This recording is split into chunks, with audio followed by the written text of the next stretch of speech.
Magandang gabi Pilipinas. Ito ulit si Mike Padua. Nakatuloy tayo sa pinaka-latest weather analysis na araw po ng Biyernes hanggang Lunes, Mayo 20 hanggang 23, 2022. At ito po ang ating Tagalog version, pinaglilingkod sa inyo ng Typhoon 2000. Now, umpisa natin ang latest update. Ito ang GravSat na araw na ito ng Biyernes hanggang bukas Sabado.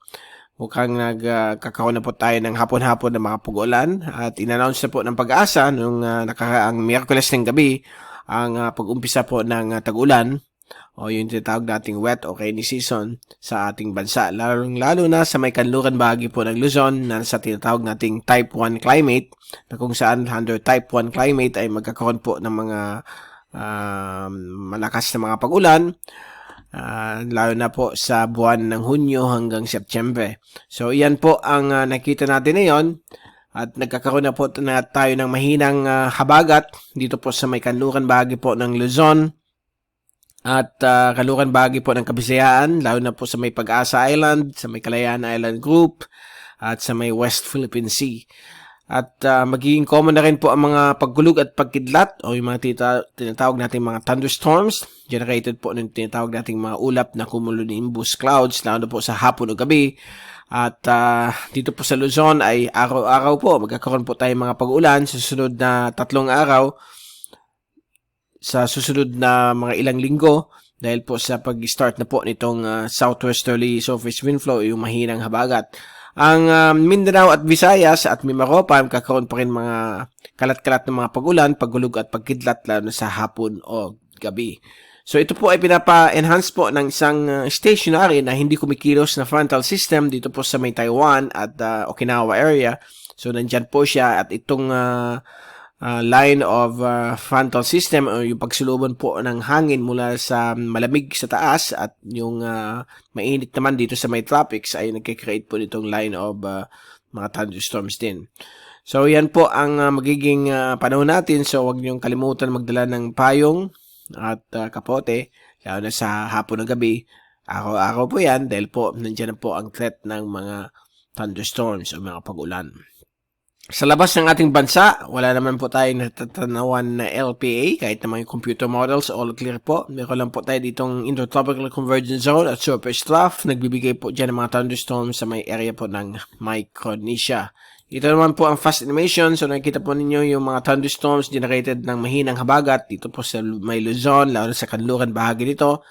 At ang ibang bahagi po ng ating bansa ay magkakaroon din po mga localized thunderstorms. Kitang-kita po natin dito sa satellite loop simula 1:00 ng hapon hanggang ngayong 7:00 ng gabi ay malalakas pa rin po ang mga thunderstorms sa iba't ibang bahagi po ng Luzon, kasama po dyan Metro Manila, Bicol Region, at dito rin po sa Mimaropa, Central at Western Visayas, at Southern at Western Mindanao. Kasama din po ang Northern Mindanao at Caraga Region. May mga thunderstorms din na nabubuo.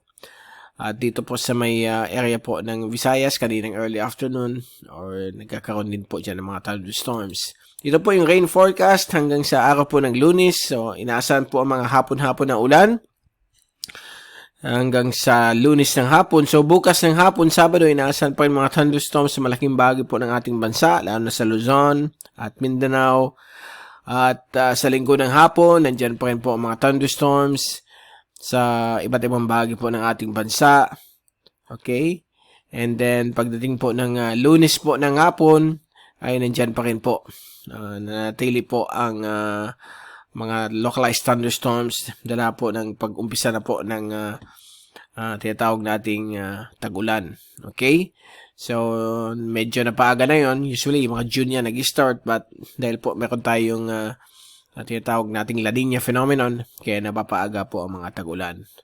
Ito naman po yung mga ulan na inaasahan pong na-accumulate sa loob ng 3 araw hanggang Lunes. So, ang most of the rainfall ay nakatutok po dito sa may West Philippine Sea mula sa Kalayaan Island Group hanggang dito sa may costales ng Ilocos Region.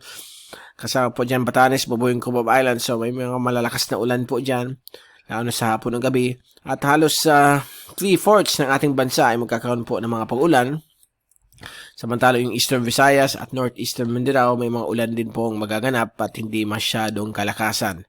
Dito naman po sa ating wind forecast, simula na yung araw na ito hanggang Lunes, inaasahan po ang hangin na magiging pabago-bago sa malaking bahagi po ng ating bansa hanggang sa Lunes. Subalit po yung kanluran bahagi ay magiging hangin na po, magiging timog kanluran na po ang hangin. Okay? Hanggang sa Lunes ng hapon. So, yan po ang magiging wind circulation mula sa timog kanluran at timog ang hangin dahil po sa pag-umpisa na po ng hanging habagat, although napakahina pa rin po ito, hindi pa po ito inaasahan pong magbibigay ng grabe mga pag-ulan sa kumbaga yung mga whole day na mga pag-ulan, at lumalakas lang po ang habagat kapag may mga bagyo. So far wala pa naman pong bagyo, yung mga frontal system lang po dito ang nag-create po dito mga pag-enhance itong ang nagpapa-enhance po nito mga thunderstorms dito po sa ating bansa. So, yan po ating latest. At babalik ulit tayo sa darating na Lunes. At mula sa Typhoon 2000, ito si Mike Padro nagpapaalam. Mag-ingat po tayong lahat. #WeatherWiser. At happy weekend to all. At maraming salamat po sa pagpanood nyo sa aking channel.